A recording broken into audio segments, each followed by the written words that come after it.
Shalom സഹോദരരെ, ഇന്ന് ഞാൻ പറയാൻ പോകുന്ന കാര്യങ്ങൾ മുന്നേ പല വീഡിയോകളിലൂടെയും പല പല ഘട്ടങ്ങളായി ഞാൻ അവതരിപ്പിച്ചിട്ടുള്ള കുറേ കാര്യങ്ങളാണ്. പക്ഷേ പലർക്കും അടിസ്ഥാനമായ ആ കാര്യങ്ങളിൽ കുറേ സംശയങ്ങളും വ്യാഖ്യാനങ്ങളും ആവശ്യമുണ്ട് എന്ന് തോന്നിയതിനാലാണ് ഞാൻ വീണ്ടും ഇതിനെപ്പറ്റി പറയാൻ ആഗ്രഹിക്കുന്നത്. അതായത് കാൽവരി ക്രൂശിലെ ഉണ്ടായ മർമ്മം. ആദ്യമേ തന്നെ ഞാൻ പറയട്ടെ, ഞാൻ ഇന്ന് നിങ്ങളോട് പറയാൻ പോകുന്ന ഈ മർമ്മങ്ങളെല്ലാം എനിക്ക് വെളിപ്പെട്ടതല്ല. അതിൻ്റെ ക്രെഡിറ്റ് റീന ഫ്രാൻസിസ് ജെറുസലേം എന്ന പേജിനുള്ളതാണ്. അതായത് ഏശയ്യ 2:4 പറഞ്ഞിട്ടുള്ള പോലെ, അന്ത്യകാലത്ത് അങ്ങയുടെ ആലയം ഇരിക്കുന്ന പർവ്വതം, അതായത് സിയോനിൽ നിന്ന് ഉപദേശവും യെരുശലേമിൽ നിന്ന് അദോനായുടെ വചനവും പുറപ്പെടും. അതിൻ്റെ വചന നിവൃത്തിയായിട്ട് വെളിപ്പെട്ടതാണ് ഞാൻ ഇന്ന് നിങ്ങളോട് പറയാൻ പോകുന്ന മർമ്മങ്ങളെല്ലാം. ഒരു ക്രിസ്ത്യാനി അറ്റ്ലീസ്റ്റ് ഇതെങ്കിലും അറിഞ്ഞിരിക്കണം അല്ലേ, എങ്ങനെയാണ് എന്നെ എൻ്റെ അപ്പൻ രക്ഷിച്ചത് എന്നത്. ഞാൻ വെറും ഒരു ദത്തുപുത്രിയാണ്, ശരിക്കുമുള്ള മക്കൾ യഹൂദരാണ് എന്ന്. അപ്പം ഇതറിയാത്തത് കൊണ്ടാണ് ഇന്നത്തെ ക്രിസ്ത്യാനികൾ അഹങ്കരിക്കുന്നത്. തങ്ങൾ യഹൂദരേക്കാൾ എന്തോ വലിയവരാണ്, യഹൂദർ യേശുവായെ കൊന്നതുകൊണ്ട് അവരെ ദൈവം തള്ളിക്കളഞ്ഞു, നമ്മെ എടുത്തു, ഇനി നമുക്ക് മാത്രമാണ് രക്ഷ. അപ്പം എന്നിങ്ങനെയുള്ള കുറേ ചിന്തകൾ സത്യക്രിസ്ത്യാനികൾക്ക് ഉണ്ട്. അപ്പോൾ അതാണ് ഞാൻ ഇന്ന് നിങ്ങൾ ക്രിസ്ത്യാനികൾ ഇത് കേട്ടിരിക്കണം, അറിഞ്ഞിരിക്കണം. നിങ്ങൾക്ക് സഭയിൽ പോയാലൊന്നും ഇതിനെപ്പറ്റിയുള്ള ഒരു അറിവ് നിങ്ങൾക്ക് കിട്ടില്ല. നിങ്ങളൊരു കാര്യം മനസ്സിലാക്കണം, യഹൂദനെ ഒരിക്കലും ദൈവത്തിന് തള്ളിക്കളയാനാകില്ല. കാരണം അവർ ഈ ലോകത്തിൽ നിന്നുള്ളവരല്ല. അവരുടെ ജന്മം നമ്മെ രക്ഷിക്കാനായിട്ട് ഇസഹാക്കിലൂടെ ദൈവമിട്ട ഒരു പദ്ധതിയായിരുന്നു. അതായത് ഒരു ട്വിസ്റ്റഡ് സന്തതി. അതിനാലാണ് യഹൂദൻ ദൈവദൂതന് തുല്യം എന്ന് ഞാൻ മുൻപൊരു വീഡിയോ ഇട്ടത്. അതിനാലാണ് ഈ ലോകത്തിൻ്റെ മക്കൾ യഹൂദനെ പകയ്ക്കുന്നതും. സാത്താൻ മതക്കാർ യഹൂദനെ മുച്ചോട് മുച്ച് തീർക്കാനായിട്ട് ആഗ്രഹിക്കുന്നതും അതുകൊണ്ടാണ്. എൻ്റെ കഴിഞ്ഞ വീഡിയോയുടെ താഴെ ചില കാക്കക്കൂട്ടങ്ങൾ കരഞ്ഞത് ഞാൻ ശ്രദ്ധിച്ചായിരുന്നു. അതായത് നിങ്ങളുടെ ക്രിസ്ത്യാനികളുടെ ദൈവത്തെ കൊന്നത് ഈ യഹൂദരല്ലേ എന്ന്. ഇത് അവരുടെ ഒരു തന്ത്രമാണ്. അതായത് യഹൂദരെ ക്രിസ്ത്യാനികളുടെ ശത്രുക്കളാക്കാനായിട്ട് ഇന്ന് സോഷ്യൽ മീഡിയയിൽ ഫുള്ളും ഇവന്മാർ ഈ ക്രിസ്ത്യാനിയുടെയും ഹിന്ദുവിൻ്റെയും പേരിൽ വന്നിട്ട് കമൻസ് ഇടാണ്. കാരണം അവരുടെ പേര് കേട്ടാലേ തള്ളാഹുവിന് നമ്മൾ എയർ കയറ്റുന്ന അവർക്കറിയാം. അതാണ് ഇന്നത്തെ അവസ്ഥ. തള്ളാഹു മൊത്തം എയറിലാണ്. അപ്പോൾ ആട്ടിൻകൂട്ടങ്ങളെ തമ്മിലടിപ്പിച്ച് ചോര കുടിക്കാൻ നോക്കി നിൽക്കുന്ന ചെന്നായ്ക്കൾ ക്രിസ്ത്യാനിയെയും ഹിന്ദുവിനെയും യഹൂദനെയും ഒക്കെ തമ്മിലടിപ്പിച്ച് രഹസ്യത്തിൽ ആട്ടിൻ തോലിട്ട ചെന്നായ. കാരണം എന്താ? അവൻ സാത്താൻ്റെ വക്രബുദ്ധിയെ കാണിക്കുള്ളൂ. നുണയും പറഞ്ഞ് പതുക്കെ ഇഴഞ്ഞു വരും. അപ്പം ആദ്യമേ തന്നെ പറയാം, യേശുവായെ മനസ്സിലാകാതിരുന്ന യഹൂദർ അവർക്ക് ദൈവം കൊടുത്ത കൽപ്പനയോടുള്ള എരിവ് മൂലം യേശുവായെ അവർ കുറ്റം വിധിച്ചു. അത് സത്യമാണ്. കാരണം അവരുടെ ഹിസ്റ്ററി എടുത്ത് നോക്കിയാൽ തന്നെ നമുക്ക് മനസ്സിലാകും. അവർ അവരുടെ ദൈവത്തിൽ നിന്ന് എന്നൊക്കെ അവരകന്നു പോയിട്ടുണ്ടോ, അതിനൊക്കെ അടിക്കടി ശിക്ഷ അവർക്ക് കിട്ടിയിട്ടുണ്ട്. തൻ്റെ മക്കളെ വടികൊണ്ടടിച്ച് മേയിച്ച് നടന്ന ഒരിടയനെയാണ് നമുക്ക് പഴയ നിയമത്തിൽ കാണാൻ സാധിക്കുക. തങ്ങളുടെ രക്ഷയ്ക്കായി ദൈവം ഒരു പുത്രനെ അയക്കുമെന്ന് അവർക്ക് അറിയാമായിരുന്നു. പക്ഷെ അത് ദൈവം തന്നെയാണ് വരുന്നതെന്നോ അതുപോലെ ഒരു കാലിത്തൊഴുത്തിൽ പിറന്ന ഒരു ദരിദ്രനായിട്ട് വരുമെന്നൊന്നും അവർക്കറിയില്ലായിരുന്നു. അവർ അവരുടെ രാജാവിനെ ഒരു രാജകൊട്ടാരത്തിൽ പ്രതീക്ഷിച്ചു. അതിനാൽ ദൈവത്തോടുള്ള ആ എരിവിലാണ് അവർ യേശുവായെ തള്ളി പറഞ്ഞത്. പക്ഷേ നിങ്ങൾ ഒന്നോർക്കണം, യേശുവായെ ക്രൂശിൽ കൊന്നത് റോമാക്കാരാണ്.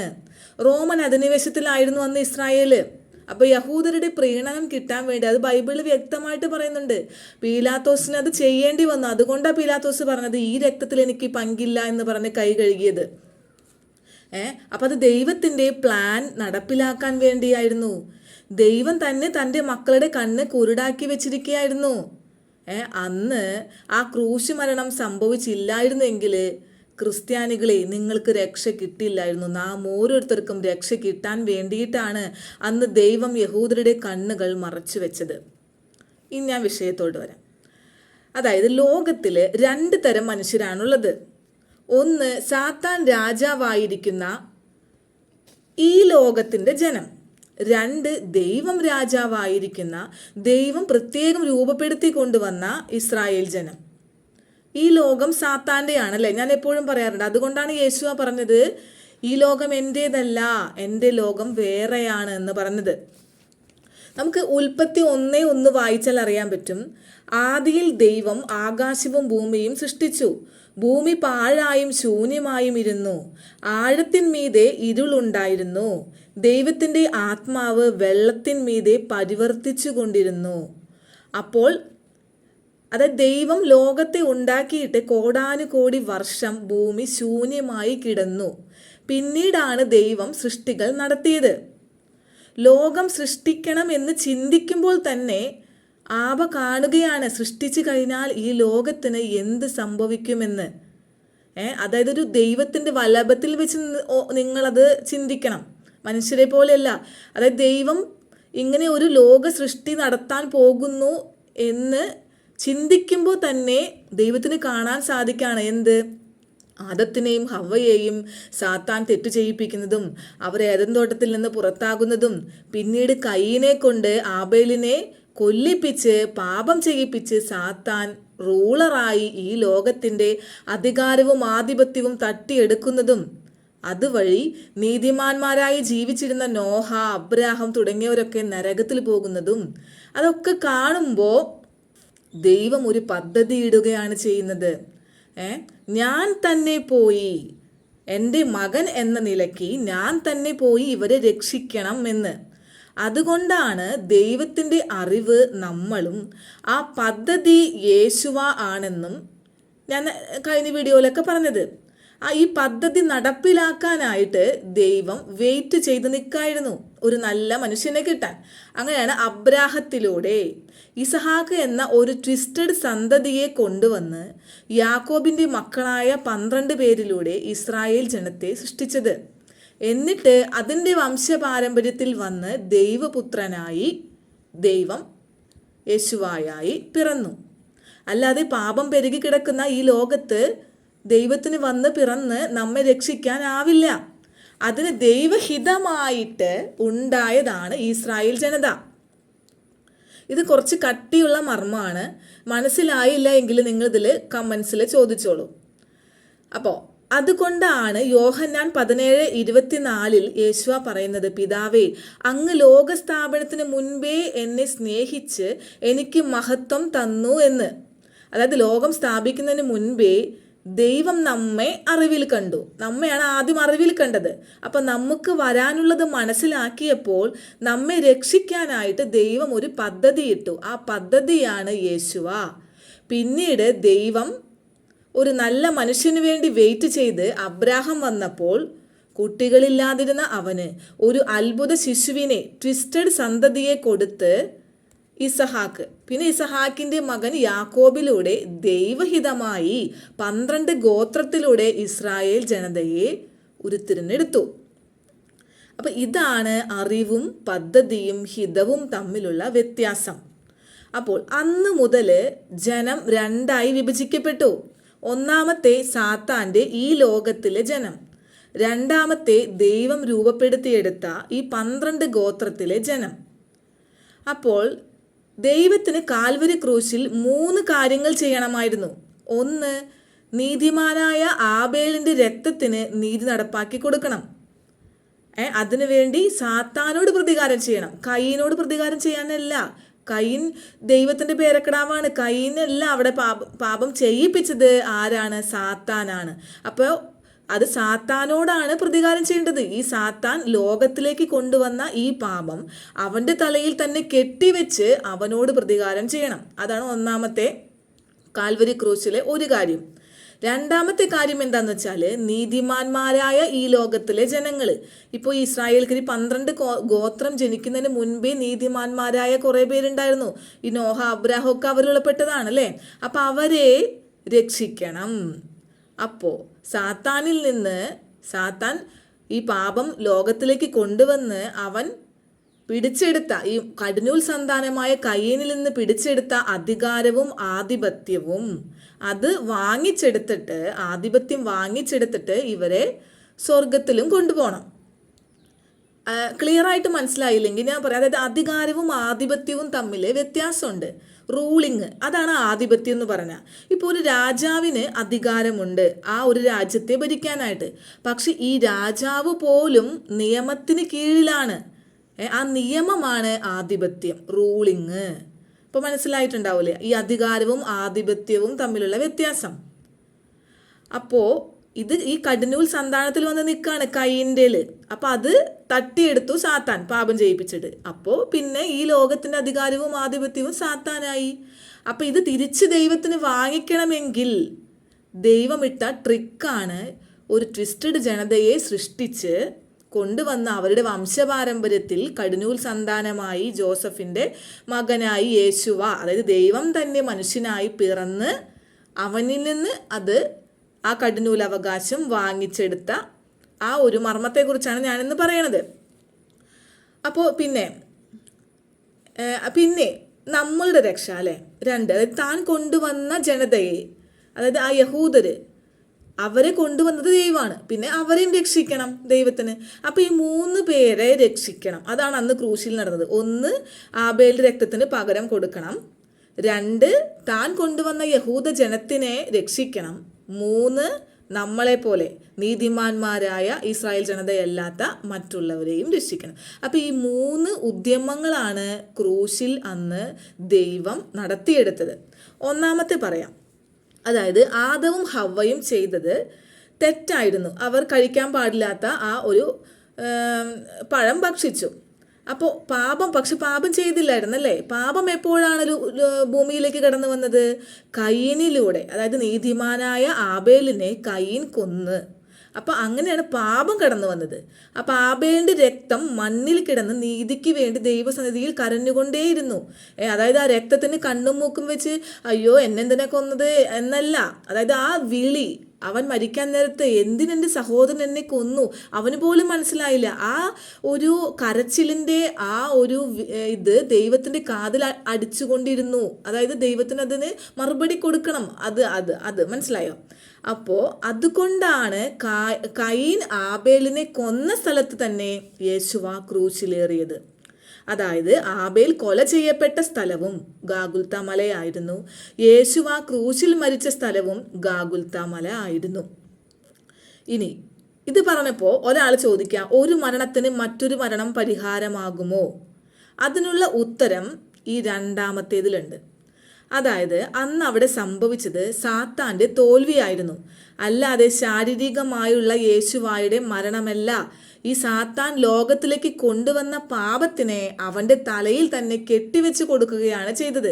പക്ഷെ പുറമേ നിന്ന് നോക്കുന്ന ഒരു ക്രിസ്ത്യാനിക്ക് അവിടെ എന്താ കാണാൻ കഴിയുക? ഒരു പാവം കുഞ്ഞാടിനെ പോലെ വന്ന ദൈവത്തിനെ സാത്താൻ ദൈവത്തിൻ്റെ ജനത്തിനെ കൊണ്ട് തന്നെ കൊല്ലിച്ചു എന്ന് പറഞ്ഞു. ഇതാണ് ഒരു സാധാരണ ക്രിസ്ത്യാനിക്ക് അവിടെ ഈ ഭൗതികമായ കണ്ണുകൾ കൊണ്ട് കാണാൻ കഴിയുക എന്നും പറഞ്ഞ് കൊല്ലം കരഞ്ഞോട് നടക്കാണ് ഇപ്പോഴും ക്രിസ്ത്യാനി. പക്ഷെ അന്ന് അവിടെ നടന്നത് അതല്ല. അതായത് ഇനി ഞാൻ പറയാൻ പോകുന്ന കാര്യങ്ങൾ ഒരു സിനിമ പോലെ നിങ്ങൾ ഭാവനയിൽ കാണണം, എന്നില്ല നിങ്ങൾക്കിത് മനസ്സിലാവുള്ളൂ. ആദ്യം തന്നെ ആബേലിന് പ്രതികാരം ചെയ്യാനായിട്ട് ദൈവം ക്രൂശ് മരത്തിന് കാൽവരി മല സെലക്ട് ചെയ്യുന്നു. അപ്പോൾ തലേ ദിവസം പെസഹ ഭക്ഷിച്ചപ്പോൾ അപ്പം വീഞ്ഞിൽ മുക്കി യൂദാസിന് കൊടുത്തു. അപ്പോൾ സാത്താൻ അവനിൽ കയറി. യോഹന്നാൻ 13:27 വായിക്കുകയാണെങ്കിൽ നമുക്ക് മനസ്സിലാവും. യേശുവ പറഞ്ഞു, നീ ചെയ്യുന്നത് വേഗത്തിൽ ചെയ്യുക എന്ന്. അപ്പം തന്നെ യൂദാസ് അവിടെ നിന്ന് ഇറങ്ങിപ്പോയി. യേശുവായെ ഒറ്റാനായിട്ട് പ്ലാൻ ചെയ്യുകയാണ് ചെയ്യുന്നത്. നിങ്ങൾ ആ യോഹന്നാൻ 13:27 വായിച്ചു നോക്കി നിങ്ങൾക്ക് മനസ്സിലാകും. അതായത് സാത്താൻ ചെയ്യിപ്പിക്കുകയാണ് പിന്നീട് യൂദാസിനെ കൊണ്ട് ഓരോ കാര്യങ്ങൾ. അപ്പം സാത്താൻ വിചാരിച്ചു യൂദാസിലൂടെ യേശുവായേയും കൂടെ കൊന്ന് നരകത്തിലേക്ക് കൊണ്ടുപോകാമെന്ന്. പക്ഷെ ക്രൂശിൽ എന്താണ് സംഭവിച്ചത്? അവിടെ ഒരു ട്വിസ്റ്റ് നടക്കുക ചെയ്തത്. അത് മനസ്സിലാക്കണമെങ്കിൽ നിങ്ങൾ ഇപ്പോൾ തന്നെ ബൈബിൾ എടുത്ത് ലേവ്യ പുസ്തകം 16-ാമത്തെ അധ്യായം മനസ്സിലാക്കണം. 16-ാമത്തെ അധ്യായം വായിച്ചു നോക്കണം. അവിടെ നമുക്ക് അഹ്റോൻ്റെ മക്കൾ മരിച്ചതിന് ശേഷം ദൈവം മോശയോട് പറയുന്ന കുറച്ച് കാര്യങ്ങളുണ്ട്. അഹ്റോനെ കൊണ്ട് നീ ഇതൊക്കെ ചെയ്യിപ്പിക്കുകയെന്ന്. അതായത് ഇസ്രായേലിൻ്റെ പാപം നീക്കാനായിട്ട് അവരെല്ലാ കൊല്ലവും ഒരു യാഗം അർപ്പിക്കുന്ന കാര്യമാണ് അവിടെ പറയുന്നത്. 2 കോലാട്ട് കൊറ്റന്മാരെ കൊണ്ടുവരാൻ പറഞ്ഞിട്ട്. അതായത് അഹറോൻ കുറിയിട്ട് ഈ 2 കോലാട്ട് കൊറ്റന്മാരിൽ ഒന്നിനെ കർത്താവിനായും മറ്റേതിനെ ലാ അൽസലേൽ, അതായത് അസസേൽ എന്നാണ് ബൈബിളിൽ എഴുതിയിരിക്കണേ. ഇവിടെ പറഞ്ഞിരിക്കുന്ന അസസേൽ സാത്താൻ്റെ പേരാണ്. അപ്പം അദോനായ്ക്ക് കുറി വീണ ആടിനെ പാപപരിഹാരത്തിനായിട്ടും അസസേലിന് കുറി വീണ ആടിനെ സകല പാപങ്ങളും പേറി മരുഭൂമിയിലേക്കും അവർ വിടും. അപ്പോൾ ഈ സംഭവം റിലേറ്റഡ് ആണ് ക്രൂശ് മരണം. അതായത് അദോനായ്ക്ക് കുറി വീണ ആട് യേശുവ, സാത്താന് അസസേലിന് കുറി വീണ ആട് യൂദാസ്.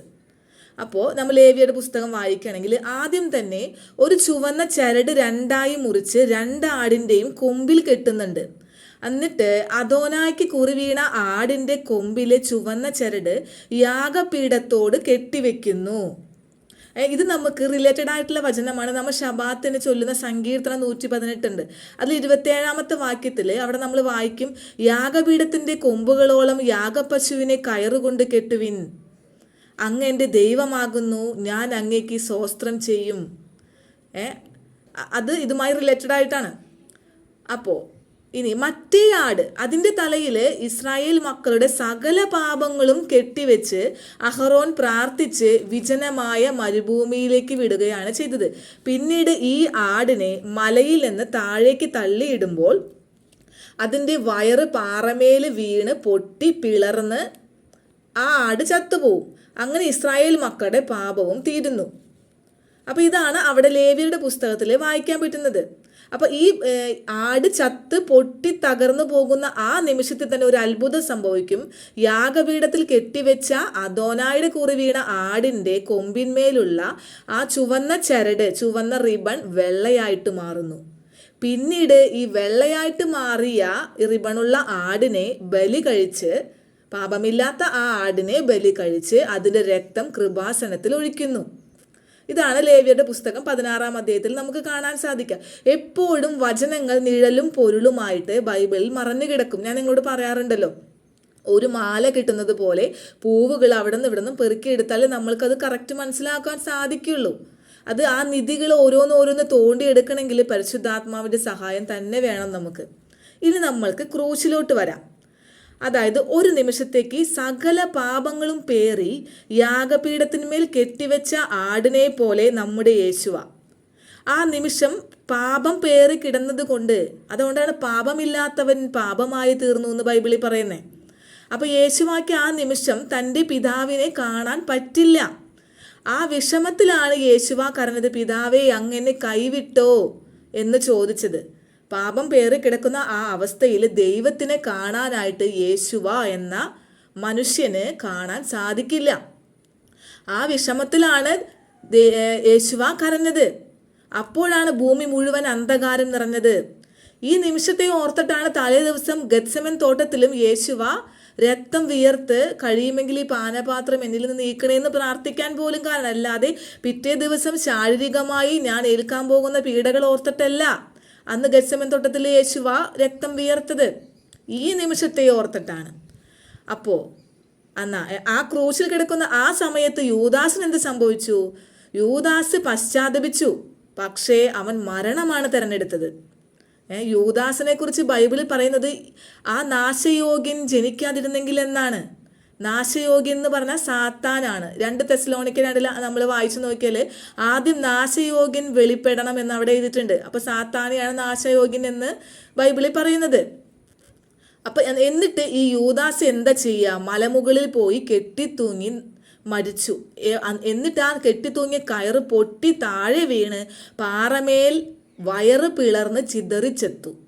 ആ അസസേലിൻ്റെ കുറി വീണ അന്ന് ആടിന് സംഭവിച്ചില്ലേ, അതുപോലെ. അങ്ങനെ ആ നിമിഷം എല്ലാ പാപങ്ങളും സാത്താന് തന്നെ തിരിച്ച് കെട്ടിക്കൊടുത്തു. ആബേലിന് അങ്ങനെയാണ് നീതി നടപ്പാക്കി കൊടുത്തത്. ചരട് വെള്ളയായ ആ ആടിനെ പോലെ പാപമില്ലാത്ത കുഞ്ഞാടായിട്ട് എൻ്റെ ആത്മാവിനെ അങ്ങയുടെ കരങ്ങളിലേക്ക് ഏൽപ്പിക്കുന്നു എന്ന് പറഞ്ഞ് യേശുവ മരിച്ചു. അതുകൊണ്ടാണ് എഫേസോസ് 5:2 പാപമില്ലാത്ത കുഞ്ഞാട് സൗരഭ്യവാസനയുള്ള യാഗമായി മാറി എന്ന് എഴുതിയിരിക്കുന്നത്. അത് നിങ്ങൾക്ക് ആ ഒരു സിനിമ കാണുന്ന പോലെ കണ്ടാൽ മനസ്സിലാവും. യേശുവായിൽ നിന്ന് ആ പാപം മൊത്തം ഈ യൂദാസ് പൊട്ടിത്തെറിച്ച് താഴെ വീണ ചാവുമ്പോൾ മൊത്തം ഈ യൂദാസിലേക്ക് വരുന്നതും ഈ പാപം നിറഞ്ഞ് ഇങ്ങനെ പൊട്ടിത്തെറിച്ച് സാത്താന് തന്നെ ആ പാപം അണ്ണാക്കിലേക്ക് അങ്ങോട്ട് തിരികെ കൊടുത്തു. അതുകൊണ്ടാണ് സർവായുധങ്ങളും ക്രൂശിന് കീഴെ വെച്ച് സാത്താനെ ദൈവം തോൽപ്പിച്ചു, അവൻ കണ്ടം വഴിക്ക് ഓടി എന്ന് നമ്മൾ പറയുന്നത്. അങ്ങനെ നമ്മൾ ആബേലിൻ്റെ രക്തത്തിന് നീതി നടപ്പാക്കി കൊടുത്തു, സാത്താനോട് പ്രതികാരം ചെയ്തിട്ട്. ആ ഒന്നാമത്തെ കാര്യം അവിടെ നടന്നു. 2, സ്വന്തം മക്കളെ രക്ഷിച്ചത്, അതായത് യഹൂദരെ. അദോനായിക്കുള്ള ആടിൻ്റെ രക്തം വാഗ്ദാന പേടകത്തിൽ ഒഴിക്കും അവർ, അങ്ങനെയാണ് അവരുടേത്. അപ്പം അതുപോലെ തന്നെ സംഭവിച്ചു അന്ന് കാൽവരി ക്രൂശിൽ. അതായത് വിലാപ്പുറത്ത് കുത്തിയപ്പോൾ അവിടുന്ന് രക്തവും വെള്ളവും ഒഴുകി എന്ന് എഴുതിയിട്ടുണ്ടല്ലേ. അതായത് അവിടെ ഒരു ഭൂമി കുലുക്കമുണ്ടായി എന്നും ബൈബിളിൽ എഴുതിയിട്ടുണ്ട്. അതൊരു സിക്സാഗ് മോഡലിൽ ഭൂമി പിളർന്ന് ആ രക്തം താഴേക്ക് വീഴുകയാണ് ചെയ്തത് ആ പാറയിടുക്കിൽ കൂടെ. അതുകൊണ്ടാണ് രക്തവും വെള്ളവും കൂടെ ഒഴുകിയത്. അതത്ര സ്പീഡിൽ താഴേക്ക് ഒഴുകാൻ വേണ്ടിയിട്ട്. ആ പാറയുടെ ആ വിടവിലൂടെ ആ രക്തം ചെന്ന് വീണത് വാഗ്ദാന പേടകത്തിലാണ്. അപ്പോൾ നിങ്ങൾ ചോദിക്കുക, എങ്ങനെയാണ് അപ്പോൾ വാഗ്ദാന പേടകം കാൽവരി ക്രൂശിൻ്റെ അടിയിൽ വന്നതെന്ന്? അപ്പോൾ അത് ഞാൻ പറഞ്ഞു തരാം. അതായത് ജെറുസലേം ദേവാലയത്തിൻ്റെ അതിവിശുദ്ധ സ്ഥലത്തായിരുന്നു ഇവർ ഈ വാഗ്ദാന പേടകം ഒളിപ്പിച്ചു വെച്ചിരുന്നത്. പക്ഷേ യുദ്ധങ്ങളൊക്കെ വന്നപ്പോൾ ജെറുസലേം ദേവാലയത്തിലെ അതിവിശുദ്ധ സ്ഥലത്തുണ്ടായിരുന്ന ഈ വാഗ്ദാന പേടം പുരോഹിതന്മാർ എടുത്തുകൊണ്ടുപോയി എവിടെയോ ഒളിപ്പിച്ചു വെച്ചിരുന്നു. അത് എവിടെയാണെന്ന് ആർക്കും അറിയില്ലായിരുന്നു ആ കാലത്തൊന്നും. മുൻപ് ജെറുസലേം ദേവാലയം തകർത്തപ്പോഴുള്ള കാര്യമാണ് ഞാൻ പറയുന്നത്. അപ്പോൾ ഈ വാഗ്ദാന പേടകം ഒളിപ്പിച്ച് വെച്ചിരുന്നത് യഥാർത്ഥത്തിൽ ഈ കാൽവരി മലയുടെ താഴെയായിരുന്നു. അപ്പം അതിലേക്കാണ് യേശുവായുടെ രക്തം വീഴുകയും യഹൂദന്മാർക്ക് പിന്നീട് കൊല്ലാക്കൊല്ലം പാപപരിഹാരത്തിനുള്ള യാഗം അർപ്പിക്കേണ്ട ആവശ്യമില്ലാതെ അവർ മോചിതരായതും. ഇനി ഇതെങ്ങനെ നമുക്ക് കിട്ടിയെന്ന് ഇത് ബൈബിളിൽ പറഞ്ഞിട്ടില്ലല്ലോ. അപ്പോൾ ഇതെങ്ങനെയാണ് ഇന്ന് തെളിവ് മനസ്സിലാക്കുന്നത്? നമ്മൾക്ക് ഗൂഗിളിൽ റോൺ വെയ്റ്റ് എന്ന ആർക്കിയോളജിസ്റ്റിനെ നമുക്ക് സെർച്ച് ചെയ്താൽ കിട്ടും. അതായത് 1983 റോൺ വെയ്റ്റ് എന്ന ആർക്കിയോളജിസ്റ്റാണ് ഈ വാഗ്ദാന പേടകം കണ്ടെത്തിയത്. താഴേക്ക് ഒരു തുരങ്കമുണ്ടാക്കി അതിലൂടെ ചെന്ന് യേശുവായെ ക്രൂശിച്ച സ്ഥലത്തിന് താഴെയായിരുന്നു റോൺ വെയ്റ്റ് ഈ വാഗ്ദാന പേടകം കണ്ടെത്തിയത്. അതിന് 131 കിലോ വലിപ്പം, 4 ഫീറ്റ് വെയ്റ്റ്, 131 കിലോ ഉണ്ടായിരുന്നു, വലിപ്പം 4 ഫീറ്റ് ഉണ്ടായിരുന്നു എന്നൊക്കെ ഗൂഗിളിൽ നിങ്ങൾക്ക് കാണാൻ സാധിക്കും. അത് മാത്രമല്ല അവിടെ നിങ്ങൾക്ക് അതിൽ കാണാൻ സാധിച്ചു യേശുവായുടെ രക്തത്തുള്ളികൾ അതിൽ ചരണ്ടിയെടുത്ത് ലോകത്തിലെ 19 ലാബുകളിലേക്ക് അദ്ദേഹം അയച്ചു. ലാസ്റ്റ് ഈ 19 ലാബുകളിൽ നിന്നും ഒരേ റിസൾട്ട്, ഈ പരിശോധിക്കുന്നവർക്ക് അറിയില്ല ഇതെന്താന്ന്, ഒരേ റിസൾട്ട് വന്നു. അതാണ് 23 പെൺ ക്രോമസോമുകൾ മാത്രമുള്ള ജീവനുള്ള ഒരാളുടെ രക്തം, അതായത് ഇന്നും ജീവിക്കുന്ന ഒരാളുടെ രക്തം എന്നാണ് റിസൾട്ട് വന്നത്. അതുകൊണ്ടാണ് ഇന്നും ജീവനുള്ള അപ്പനാണ് നമ്മുടെ അപ്പൻ. അതായത് ഇസ്രായേലിൻ്റെ ദൈവത്തിന് ഇന്നും ജീവനുണ്ട് എന്ന് എടുത്തെടുത്ത് എപ്പോഴും ഞങ്ങൾ പറയുന്നതിന് കാരണം ഇതാണ്. ഇന്നും ജീവനുള്ള അപ്പനാണ് ഇസ്രായേലിൻ്റെ ദൈവം. മനസ്സിലായോ നിങ്ങൾക്ക്? ഇങ്ങനെയാണ് സ്ത്രീയുടെ സന്തതി സാത്താൻ്റെ തല തകർത്തത്. ആ വചനവും നിവൃത്തിയായത് ഇങ്ങനെയാണ്. നിങ്ങൾക്കത് ഗൂഗിളിൽ സെർച്ച് ചെയ്ത് അറിയാൻ പറ്റും. ആ വാഗ്ദാന പേടകം പിന്നീട് എന്ത് ചെയ്തു, ഇന്നും അതിനെപ്പറ്റി പുറം ലോകം അറിഞ്ഞിട്ടില്ല. അതൊക്കെ നമുക്ക് ഗൂഗിളിൽ സെർച്ച് ചെയ്യാൻ സാധിക്കും. അപ്പോൾ ഇതാണ് രണ്ടാമത്. അതായത് യഹൂദ ജനതയ്ക്ക് ഇനി കൊല്ലം യാഗം അർപ്പിക്കേണ്ട ആവശ്യമില്ല, അവരെ രക്ഷിച്ചത് ദൈവം. ഇങ്ങനെയാണ്, ഈ മെത്തേഡിലാണ്. അപ്പോൾ ഈ 2 കാര്യം നടന്നല്ലേ. ഇനി മൂന്നാമതായിട്ട് അപ്പോൾ നിങ്ങൾ ചോദിക്കും, അപ്പോൾ നമുക്ക് രക്ഷയില്ലേ എന്ന് അല്ലേ? അതാണ് ഈ 3 നീതിമാന്മാരുടെ രക്ഷ. അതായത് ഇസ്രായേൽ മക്കളുടെ പാപമല്ലേ പോയിട്ടുള്ളൂ, അതിൽ മുൻപ് ഉണ്ടായിരുന്ന നീതിമാന്മാർ അബ്രാഹം, നോഹ, പിന്നെ ഇനിയും ജനിക്കാനുണ്ടായിരുന്ന നമ്മൾ, ഇനിയും ജനിക്കാനുള്ള കൊച്ചുമക്കൾ, നീതിമാന്മാരായ കുറേ പേരുണ്ട്. അപ്പോൾ ഇവരെയൊക്കെ രക്ഷിക്കണം അല്ലേ ദൈവത്തിന്? അപ്പോൾ അതെന്താ ചെയ്ത്? ക്രൂശിൽ സർവായുധം വെപ്പിച്ച് സാത്താനെ തോൽപ്പിച്ചതിന് ശേഷം 3-ാം ദിവസമാണ് യേശുവ ഉയർത്തെഴുന്നേറ്റത്. അപ്പോൾ ഈ 3 ദിവസം യേശുവ എവിടെയായിരുന്നു? അത് നമുക്ക് മനസ്സിലാകുന്നത് 1 പത്രോസ് 3:19 വായിക്കുമ്പോഴാണ്. ആത്മാവോട് കൂടെ ചെന്ന് ബന്ധനസ്ഥരായ ആത്മാക്കളോട് സുവിശേഷം പ്രസംഗിച്ചു. അവരാകട്ടെ നോഹിന്റെ കാലത്ത് പെട്ടകം പണിതപ്പോൾ ദൈവം ദീർഘക്ഷമയോടെ കാത്തിരിക്കുമ്പോൾ അനുസരിക്കാത്തവരായിരുന്നു. അവിടെ അങ്ങനെ പറയുന്നുണ്ട്. അതായത് യേശുവ പാതാളത്തിൽ ചെന്ന ഒരു കഥ. അപ്പോൾ അവിടെ ഉണ്ടായിരുന്നതാണ്. അതായത് നോഹിന്റെ കാലത്ത് പെട്ടകം പണിതപ്പോൾ ദൈവം അങ്ങനെ ദീർഘക്ഷമയോടുകൂടി കാത്തിരിക്കാണ്, ഞാൻ എൻ്റെ പ്ലാൻ ആരിലൂടെ നടപ്പിലാക്കുന്നു. ആ സമയത്ത് അനുസരിക്കാതെ, നോഹ പറഞ്ഞത് അനുസരിക്കാതിരുന്നവർ, അവരെയാണ് അവിടെ പറയുന്നത്. അതായത് ഉൽപ്പത്തി 2:6 വായിച്ച് നോക്കുകയാണെങ്കിൽ നമുക്ക് മനസ്സിലാക്കാൻ സാധിക്കും, ഈ നോഹയുടെ കാലം വരെ ഭൂമിയിൽ മഴ പെയ്തിട്ടില്ല. ഈ ഉൽപ്പത്തി 2:6 പറയുന്നു, ഭൂമിയിൽ മൂടൽമഞ്ഞ് ഉയർന്ന് ഭൂതലമെല്ലാം നനച്ചു. അങ്ങനെയാണ് ഭൂതലമൊക്കെ നനച്ചിരുന്നത്, അല്ലാണ്ട് മഴ പെയ്തിട്ടല്ല.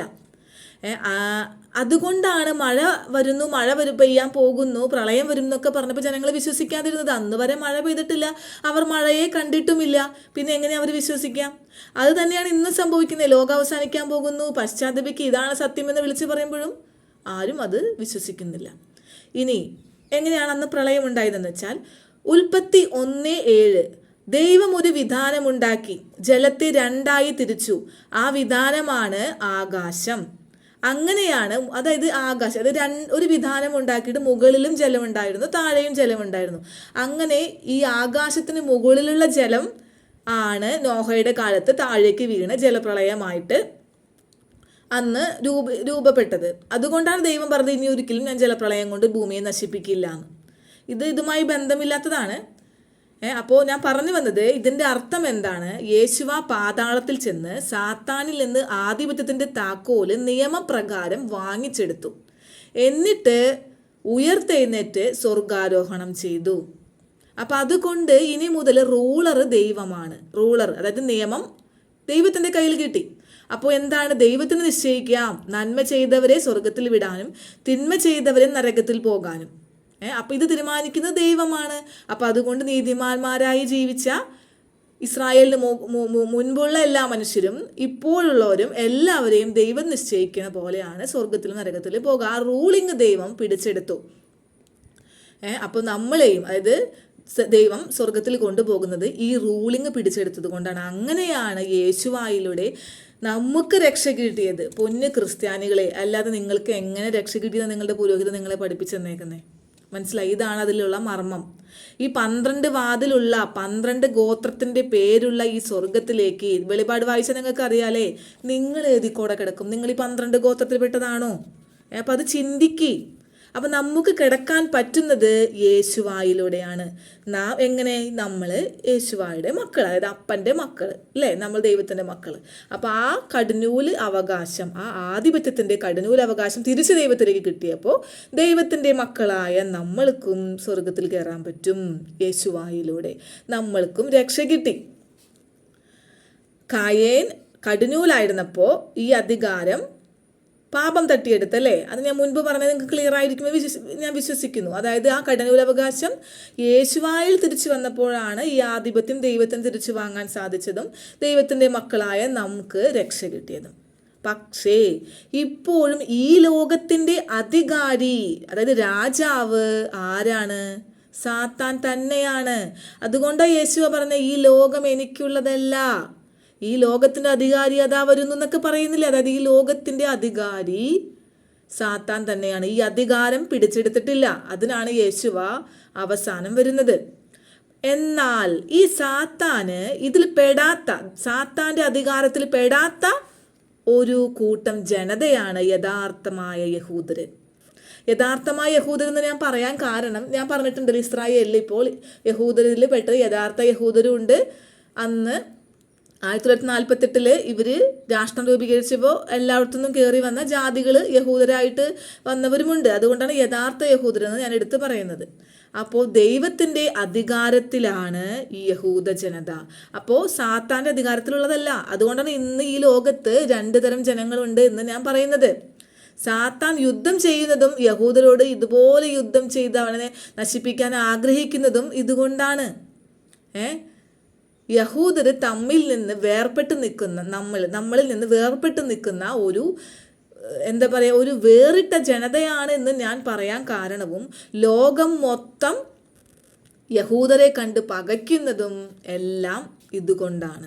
ഈ കാക്കക്കൂട്ടങ്ങൾ യഹൂദരെ കൊത്തിയാട്ടുന്നതും എല്ലാം ഇതുകൊണ്ടാണ്. ഇപ്പോൾ നിങ്ങൾക്ക് മനസ്സിലായി കാണും ഇതിൻ്റെ അർത്ഥം എന്താണെന്ന്. അപ്പോൾ ഇതാണ് അന്ന് കാൽവരി ക്രൂശിൽ നടന്ന രഹസ്യങ്ങളുടെ കലവറ. ഇങ്ങനെയാണ് ദൈവം സാത്താനെ തോൽപ്പിച്ചത്, നിന്നെ രക്ഷിച്ചത്. ഇതൊക്കെ നമ്മൾക്ക് പരിശുദ്ധാത്മാവ് പറഞ്ഞു തരുന്ന കാര്യങ്ങളാണ്. ഇതെല്ലാം ബൈബിൾ എടുത്ത് നിങ്ങൾ വായിച്ചു നോക്കണം. ജെറുസലേമിൽ നിന്ന് ഇത് ഒഴുകൂ, ഏശയ്യാ പുസ്തകത്തിൽ പറയുന്നത് പോലെ വേറെ എവിടെ നിന്നും ഒഴുകില്ല, അത് അന്ത്യകാലത്ത് എന്നും അവിടെ പറയുന്നുണ്ട് അല്ലേ. 7ാമത്തെ കാഹളം മുഴങ്ങുന്ന സമയത്ത് ഇത് തൻ്റെ ദാസന്മാർക്ക് ദൈവം വെളിപ്പെടുത്തി കൊടുക്കും എന്ന് വെളിപാടിൽ പറയുന്നുണ്ട്. അതുകൊണ്ടാണ് ഈ വെളിപാടുകൾ വിളിച്ചു പറയുന്നത്. അത് മനസ്സിലാകാതിരിക്കുന്നവർ ദൈവം തിരഞ്ഞെടുത്തിട്ടില്ല. പക്ഷെ ഇത് മനസ്സിലാകുന്നുണ്ട് ഈ മർമ്മങ്ങളെങ്കിൽ ദൈവം നിങ്ങളെയും തിരഞ്ഞെടുത്തിട്ടുണ്ട്. നിങ്ങൾ ബൈബിൾ എടുത്ത് ഇതൊക്കെ വായിച്ചു നോക്ക്, പല പല സ്ഥലത്ത് കിടക്കുന്നതാണ്. അതെല്ലാം ഏകീകരിച്ച് ചിന്തിച്ച് പരിശുദ്ധാത്മാവിൻ്റെ സഹായം ഉണ്ടെങ്കിൽ നമ്മൾക്ക് ഇത് മനസ്സിലാകും. അപ്പോൾ ഞാൻ നിർത്താണ്. ഇതാണ് ക്രൂശിലെ മർമ്മം. യേശുവായുടെ ജീവനുള്ള രക്തത്തുള്ളികൾ നമ്മൾ കണ്ടെത്തി ഈ വാഗ്ദാന പേടകത്തിന്മേൽ. അതുകൊണ്ടാണ് നമ്മൾ ഇന്നും ജീവനുള്ള അപ്പൻ്റെ മക്കളായിരിക്കുന്നത്. ഈ ജീവനില്ലാത്ത പ്രതിമയുടെ മുമ്പിൽ പോയി നമസ്കരിക്കല്ലേ, നമ്മുടെ അപ്പൻ ജീവനുള്ള അപ്പനാണ് എന്ന് എപ്പോഴെപ്പോഴും പറഞ്ഞുകൊണ്ടിരിക്കുന്നത് ഇതുകൊണ്ടാണ്. കാരണം ആ രക്തത്തുള്ളികൾ പരിശോധിച്ചവർ പറഞ്ഞത് ഇന്നും ജീവനുള്ള ഒരാളുടെ രക്തമെന്ന്. നിങ്ങൾക്ക് അത്ഭുതം തോന്നില്ലേ? അപ്പോൾ ജീവനുള്ള അപ്പനാണ് നമ്മുടെ നാം ജീവനുള്ള അപ്പനെയാണ് വിളിക്കേണ്ടത്, അല്ല ജീവനില്ലാത്ത മണ്ണിൻ്റെ പ്രതിമയല്ല. ഇനിയെങ്കിലും കണ്ണ് തുറക്കൂ ക്രിസ്ത്യാനി. ഞാൻ നിർത്താണ്. അപ്പോൾ ഇന്ന് ഞാൻ നിങ്ങളെ പഠിപ്പിക്കുന്നത് അഷേം എവ്രേഹ് ഓത്ഹ, അതായത് ഹീബ്രു ഭാഷയിൽ ഓത്ഹ എന്ന് പറഞ്ഞ ആണിനോടും ഒത്താഹ് എന്ന് പറയുന്നത് പെണ്ണിനോടുമാണ്. അപ്പം അഷേം ഏവറേഹ് ഓത്ഹ എന്ന് വെച്ചാൽ ഒരാണിൻ്റെ അടുത്ത് ദൈവം നിന്നെ അനുഗ്രഹിക്കട്ടെ എന്ന് പറയാണ്. അഷേം ഏവറേഹ് ഒത്താഹ് എന്ന് പറഞ്ഞാൽ ഒരു പെണ്ണിൻ്റെ അടുത്ത് ദൈവം നിന്നെ അനുഗ്രഹിക്കട്ടെ എന്ന് പറയുകയാണ്. അപ്പം ഇതാണ് ഞാൻ നിങ്ങളോട് പഠിപ്പിക്കുന്ന ഹീബ്രു വേർഡ്. അപ്പോൾ ഞാൻ നിർത്താണ്. എന്നെ കേട്ട എല്ലാവർക്കും തോദാ റബ്ബ തോദാ അബ്ജി.